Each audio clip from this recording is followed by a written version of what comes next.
The crystal chandeliers of the Grand Meridian cast perfect light across our table, highlighting the disdain on my sister Victoria's face.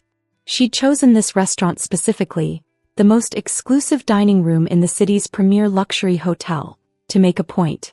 Several points, actually. "Sarah, are you sure you can afford to split the bill evenly?" Victoria asked, her voice dripping with concern that fooled no one.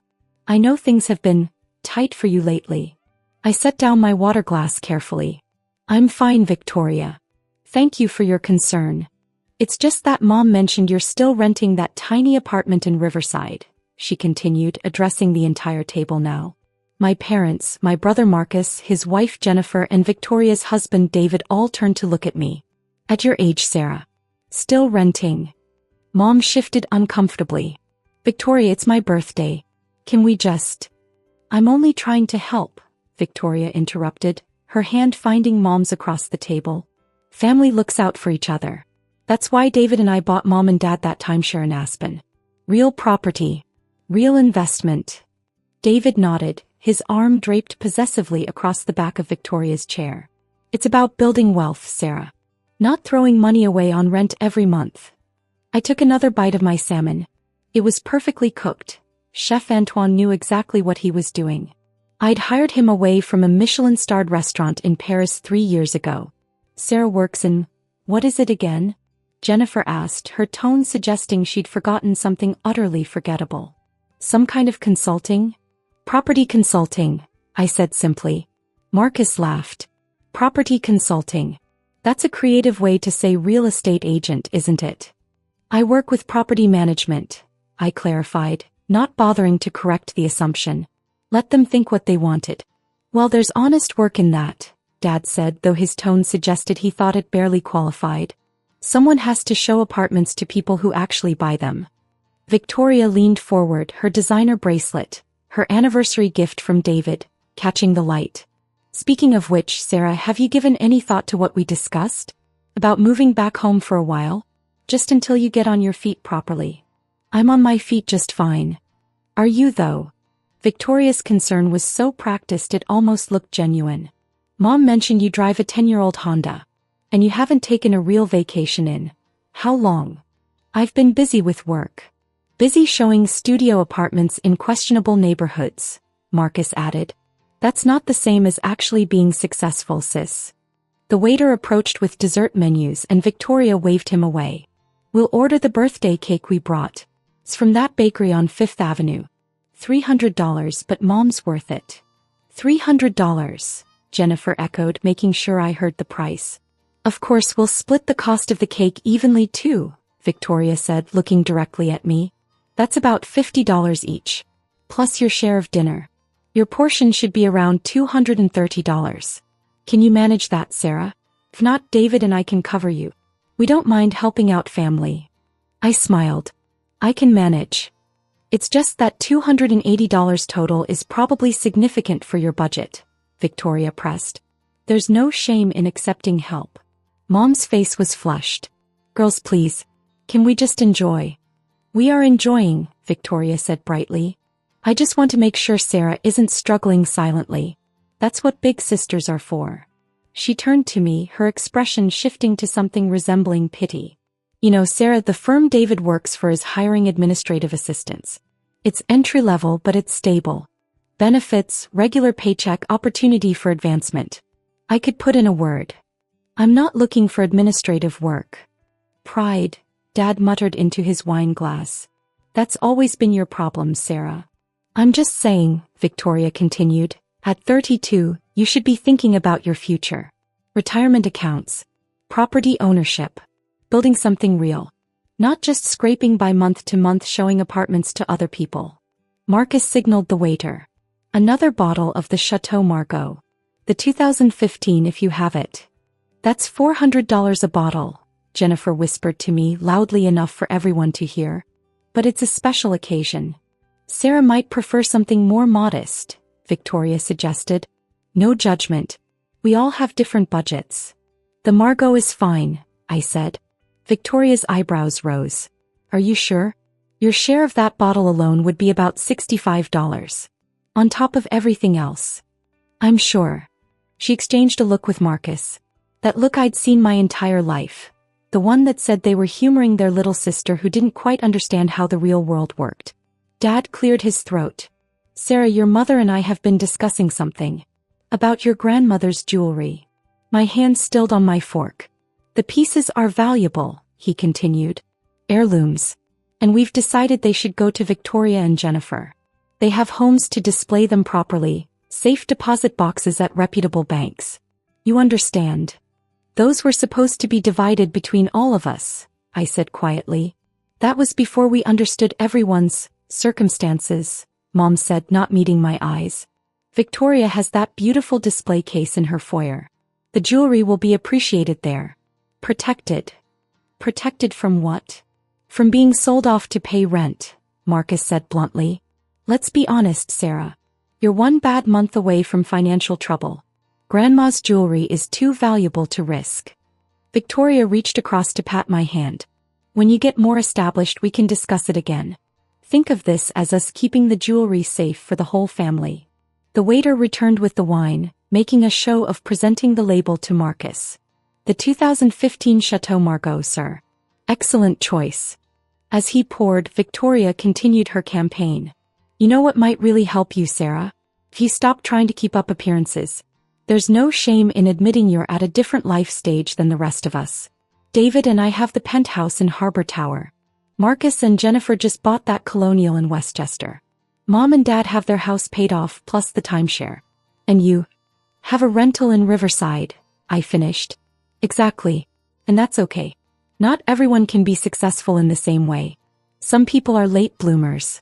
Some people just find their level. David nodded sagely. The sooner you accept where you are, the sooner you can make realistic plans. Maybe find a nice roommate to split costs. Victoria mentioned you live alone. That's really not financially prudent at your income level. My income level, I repeated. Well, whatever real estate agents make from commission, he said dismissively. It can't be much, especially in the rental market. Those commissions are tiny. Jennifer leaned in conspiratorially. I have a friend who's looking for a roommate. She's 55, very clean, doesn't make much noise. She'd probably only ask for $500 or $600 a month in rent from you. It would help so much with your expenses. You want me to rent my apartment to a 55-year-old roommate? Share your rental, Jennifer corrected. And yes, pride won't pay your bills, Sarah. The sommelier approached our table, but before he could speak, Victoria held up her hand. We're fine for now, thank you.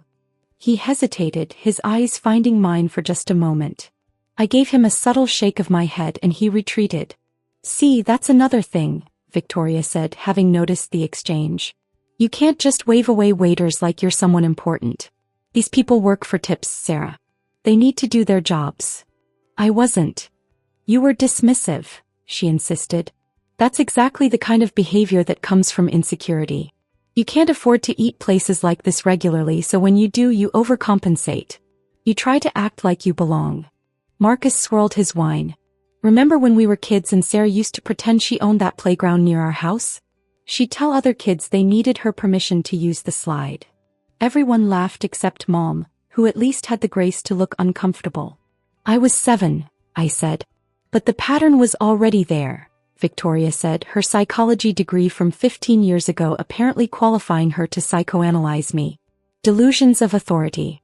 Pretending to have power you don't actually possess. It's a coping mechanism for feeling inadequate. I don't feel inadequate. Of course you don't think you do, she said kindly. That's how defense mechanisms work. The waiter brought Mom's birthday cake, an elaborate creation with gold leaf and sugar flowers.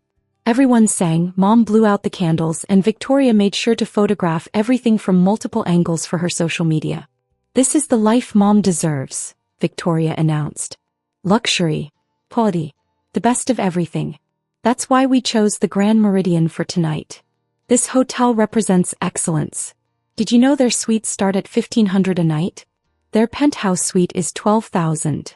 $12,000 a night, Jennifer echoed dutifully. Could you imagine? Victoria laughed, looking at me. Spending your entire month's rent on a single night in a hotel room? I couldn't, I agreed.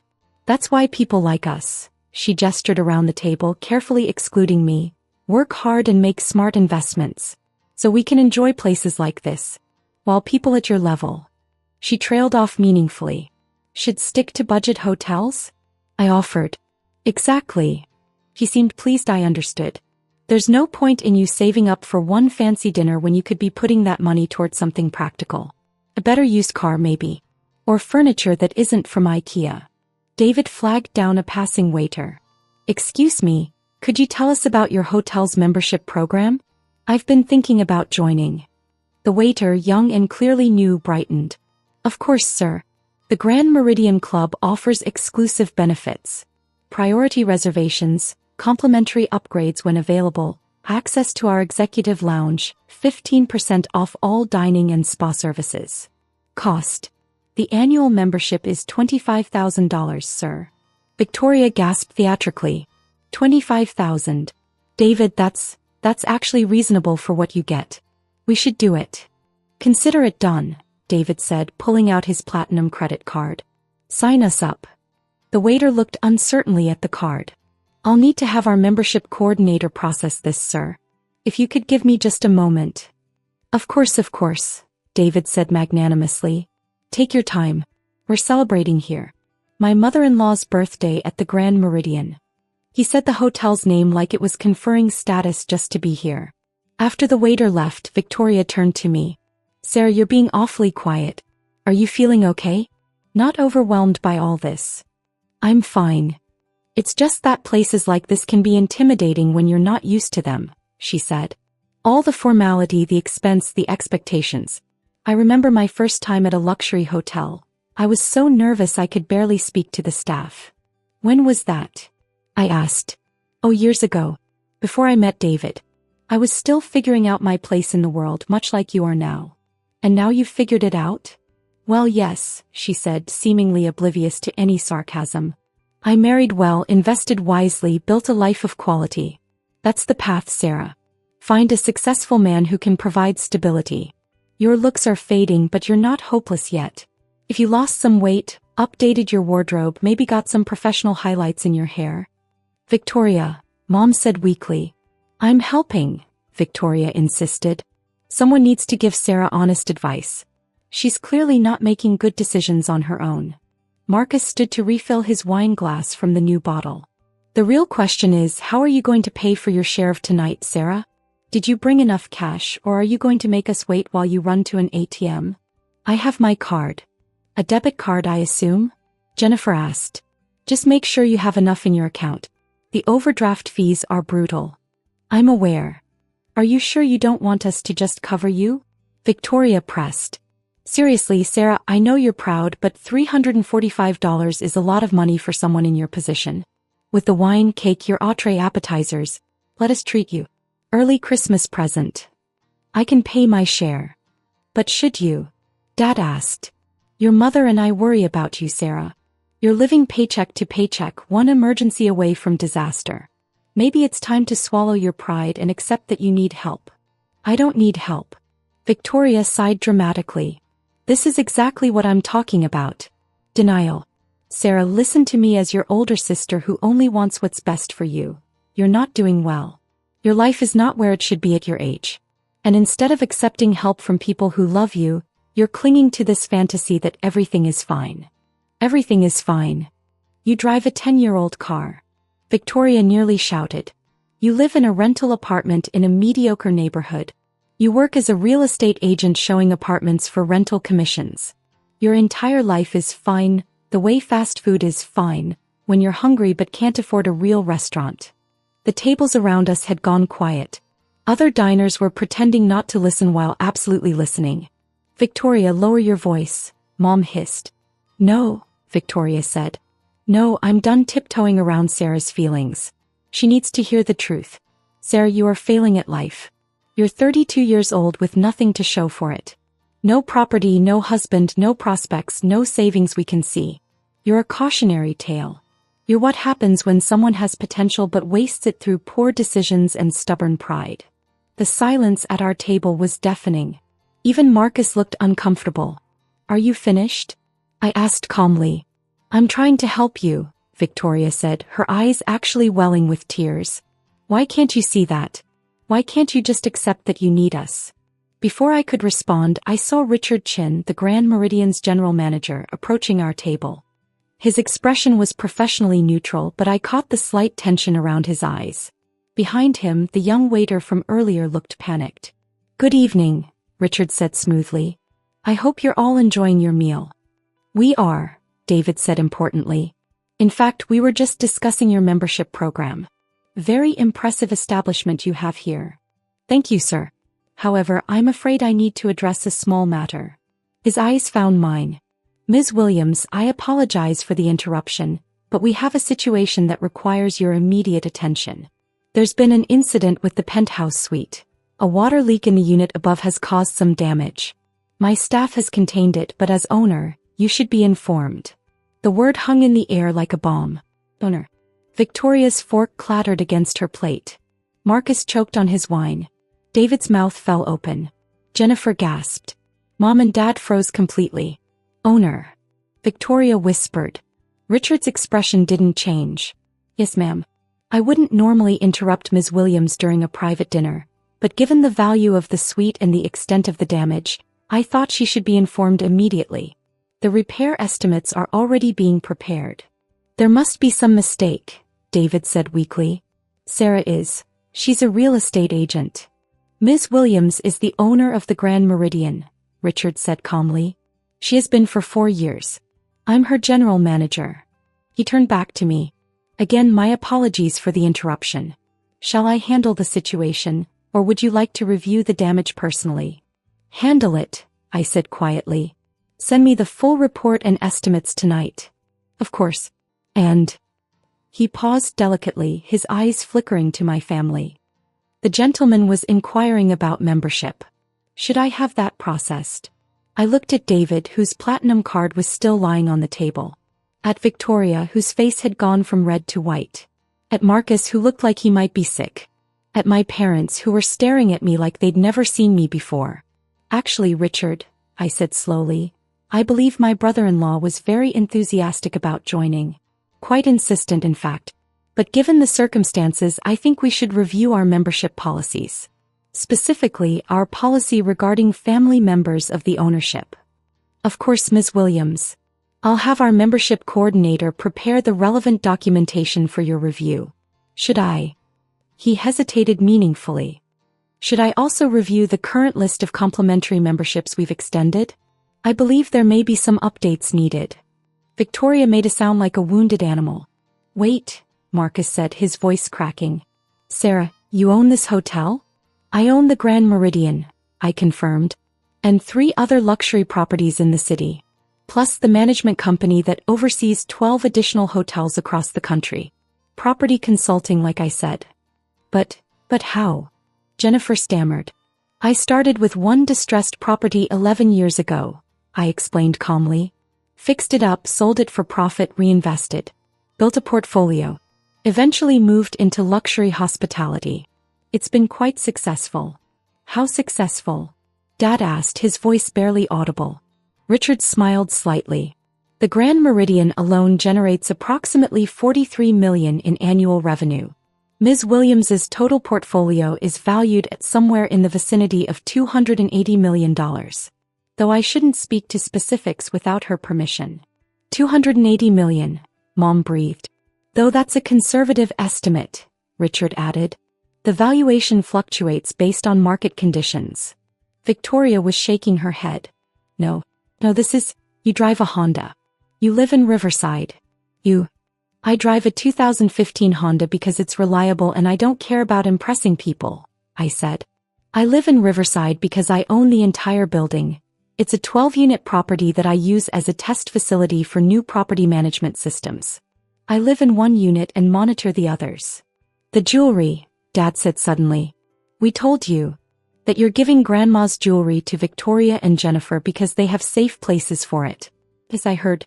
"That's fine. Keep it. I have safety deposit boxes at 3 different banks containing about $4 million in various valuables and emergency assets. Grandma's jewelry is sentimental, but I'll survive without it." $4 million, Marcus echoed faintly. Richard glanced at his watch. Ms. Williams, I should attend to the penthouse situation. Unless you need me to stay. No, go ahead. Handle it. He nodded and turned to leave, then paused. Oh, and sir.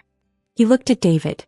Regarding the membership application, I'm afraid our membership committee will need to review all applications more carefully going forward. Can take several weeks. We'll be in touch. After he left, the silence at our table was absolute. Around us, other diners were definitely not pretending anymore. They were openly staring. How long? Victoria finally asked, her voice trembling. How long have you been? How long have you owned this place? 4 years. I bought it after the previous owner ran into financial trouble. Got it for $63 million, well below market value. It's worth about $140 million now. And you let us. She couldn't finish. Let you what? Criticize my car? My apartment? My job? Tell me I need to find a roommate and dye my hair and lose weight and marry someone successful because I clearly couldn't be successful myself. I kept my voice level. Yes, I let you do all of that. Because I wanted to see how long it would take before one of you asked me how I was actually doing. Really asked. Really cared. That's not fair, Jennifer protested weakly. Isn't it? Victoria, how many times have you invited me to family dinners in the last year? She said nothing. 12 times. And at every single one, you've made some comment about my finances, my choices, my life. You've offered to help me find jobs, roommates, cheaper apartments. You've suggested I move back home. You've told me I'm wasting my life. And not once, not one single time, did you ask me if I was actually happy, if I was actually successful, if I actually needed anything. You never said anything, Marcus protested. I shouldn't have to. You're my family. You should have looked beyond your assumptions and seen me. Actually seen me. Mom's hands were shaking. Sarah, sweetheart, we didn't know. You didn't want to know. It was more comfortable to believe I was failing. To believe you all were succeeding and I wasn't. It made you feel better about yourselves. That's not, Dad started. Isn't it? Dad, you told me tonight that pride was my problem. That I needed to accept my place. What place did you think that was, exactly? He couldn't answer. I'll tell you what my place is, I said quietly. I'm one of the youngest self-made hospitality moguls in the country. Forbes did a feature on me last year. I'm sure none of you saw it since you'd already decided I was barely scraping by. I sit on the board of 3 charitable foundations. I employ over 800 people across my properties. I own more real estate than everyone at this table combined. And I did it all myself without family money, without a husband to provide stability, without compromising who I am or what I believe in. The waiter appeared with our check, nervously setting it in the middle of the table. Victoria had gone completely silent, tears running down her face. Marcus was staring at the tablecloth. Jennifer looked like she wanted to disappear. My parents just looked old suddenly and very small. Your shares of tonight's dinner, I said, pulling out my Black American Express card. The Centurion card that required you to spend at least $250,000 annually. Victoria, you were very concerned about me paying $345. Would you like to know how much I spent on Mom's actual birthday present? What present? Mom whispered. The timeshare Victoria and David bought you in Aspen? I own the building. The whole building. 12 units. I'm giving you the deed to one of them. It's yours free and clear. Worth about $1.2 million. Happy birthday. Mom started crying. But let's talk about tonight's bill, I continued. $345 for my share. Dinner for 7 at my own hotel where I employ every person who served us tonight, who cooked our food, who poured our wine, who will clean this table after we leave. Honestly, the whole dinner is complimentary, but we can split the bill if that's what you prefer. I placed my card on the check. Actually, no. This one's on me. All of it. Including the $400 bottles of wine Marcus ordered. Including the $300 cake. Including the membership David was so eager to purchase. Though I'm afraid that particular offer might be rescinded. Sarah, Victoria started. I'm not finished, I said, my voice still calm but with an edge now. Richard mentioned complimentary memberships. Would you like to know who currently holds those? Mom and Dad have had them since I bought this hotel 4 years ago. Full access to everything, complimentary suite upgrades, spa services, dining, all of it. I gave it to them thinking they'd use it, maybe ask me about it, maybe realize their daughter wasn't actually failing at life. Dad's face crumpled. We never used it. We thought it was some kind of promotional thing. We didn't realize that it came from me. Of course you didn't. Because you'd already decided what my life looked like. I stood up. Dinner is paid for. The hotel staff will bring your cars around whenever you're ready to leave. Drive safely. Where are you going? Mom asked. I have a water leak to assess. I'm the owner, remember? These things require my attention. Sarah, please, Victoria said, her voice breaking. Please, I'm so sorry. I didn't know. I was horrible to you. I was so horrible and I'm so sorry. I looked at her. Really looked at her. The designer clothes, the expensive jewelry, the carefully constructed image of success. And underneath it all I saw what I'd missed before, fear. She'd been afraid all along that she wasn't enough, wasn't successful enough, wasn't special enough. And she'd dealt with that fear by deciding I was beneath her. You were horrible, I agreed. All of you were. But here's the thing, Victoria. I don't need your apology. I don't need anything from any of you. I never did. I have everything I need, everything I built, everything I earned. What I don't have is a family that sees me for who I actually am. We see you now, Marcus said desperately. Now that you know about the money, you mean. Now that you know about the hotels and the portfolio and the Forbes article. But you didn't see me an hour ago. You didn't see me last month or last year or 4 years ago when I bought this place. You saw what you wanted to see. What was convenient to see. I picked up my purse. I need to go. Richard will ensure your membership coordinator contacts you about returning your complimentary access cards. Mom, Dad, yours are still active. Use them or don't, it's your choice. But going forward, family dinners at my properties might be complicated. You can't just leave, Jennifer said, finding her voice. We're your family. You're people who share my DNA, I corrected. Family is supposed to support you. Believe in you. See the best in you. You all saw what you wanted to see. Someone you could look down on, someone who made you feel better about your own choices. That's not family. That's just cruelty with a biological excuse. I walked away from the table, through the restaurant, past the other diners who were definitely not pretending anymore. In the lobby, Richard was waiting. The penthouse? I asked. Being handled. I'm sorry about the timing, but I thought you should know. You did the right thing. I paused. And thank you for the membership committee comment. That was inspired. He smiled slightly. I've worked for you for 4 years, Ms. Williams. I know how you handle people who underestimate you. Cancel the complimentary memberships for everyone except my parents. Already done. I took the liberty as soon as I understood the situation at your table. You're worth every penny I pay you, Richard. Speaking of which, he said carefully, should I anticipate any fallout from this evening? Probably.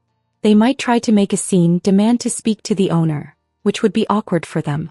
They might leave negative reviews online about being mistreated, which will be interesting since I own the hotel. They might tell people I'm lying about owning this place, which will make them look foolish when those people can easily verify the truth. And if they contact you directly, they have my number. They've always had my number. The question is whether they'll use it to apologize or to demand explanations. I looked back toward the restaurant. I'm betting on demands. Your family is complicated.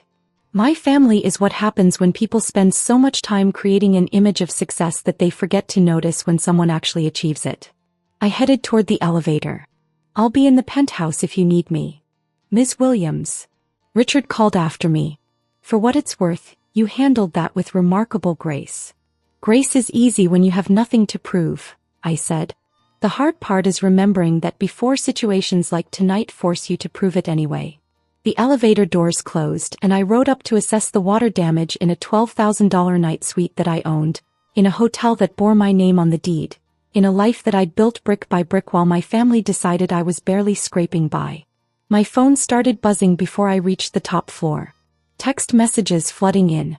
Victoria, please call me. I'm so sorry. I love you. Marcus, Sarah, we need to talk. This is insane. Why didn't you tell us? Jennifer, I feel terrible. Can we please start over? Dad, your mother is very upset. Call us. I turned my phone off and stepped out into the hallway where my maintenance team was already working on the damaged suite. Because this was my hotel. My property.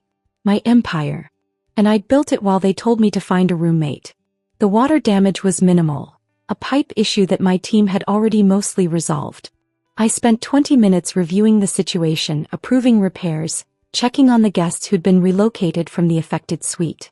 Professional. Competent. In control. Everything they'd assumed I wasn't. When I finally got home to my apartment in Riverside, my building in Riverside, my investment property in Riverside, it was after midnight. I poured myself a glass of wine, stood by the window looking out at the city lights, and thought about everything that had happened. Tomorrow they'd call again. They'd want to meet, to talk, to explain. Victoria would cry. Marcus would get defensive. Mom and Dad would try to make me understand that they'd only wanted what was best for me. And maybe, eventually, we'd find some kind of equilibrium. Maybe they'd learn to see me as I actually was. Maybe I'd learn to forgive them for years of dismissal disguised as concern. But tonight, right now, I was content with the silence. Content with my 10-year-old Honda in the parking lot below. Content with my rental apartment that I owned along with the 11 others in this building. Content with the empire I'd built while they worried about my budget. I'd always known who I was. Now they did too. And that, more than anything else, was worth more than all $280 million in my portfolio.